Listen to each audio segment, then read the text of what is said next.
இது என்ன ராசினா பொருள் ராசி. அதாவது சொன்னோம்னா இது என்னன்னா, இது வந்து தர்மம், இது பொருள், இது இன்பம். ஓகேங்களா? இது இன்பம், இது வந்து தியாகம். எல்லாம் கணக்கு வச்சுக்கணும். அப்போ இந்த பொருள் வரும்போது சுக்கிரனுக்கான பொருள் என்ன சொல்லுவோம்?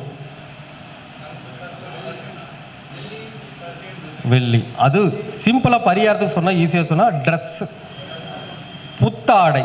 சரிங்களா? அப்போ ஒன்று வாங்க. அப்போ புத்தாடை. அப்போ நீங்க என்ன பண்ணலாம்னா, இப்போ இந்த சுக்கிரன் தானே முடக்கு, சுக்கிரனுக்கான கிழமை என்ன? வெள்ளிக்கிழமை. அந்த நாள் எடுத்துக்கோங்க. இந்த சுக்கிரன், இந்த செவ்வாய் வந்து ஏதாவது ஒரு நட்சத்திரத்துல தான் இருப்பார். இப்போ இது விட்டுருங்க, முடக்கு கிரகம் செவ்வாய் இல்லையா, அது விட்டுருங்க. வெள்ளிக்கிழமைனால நம்ம பொதுவாக வந்து நம்ம தான தர்மம் செய்கிறோம். இப்போ செவ்வாய் வந்து இந்த ராசியில் தான் இருக்கிறாரு. அப்போ அவர் ஏதாவது ஒரு நட்சத்திரத்தில் தான் இருப்பார், அந்த நட்சத்திரத்திலையும் கொடுக்கலாம்.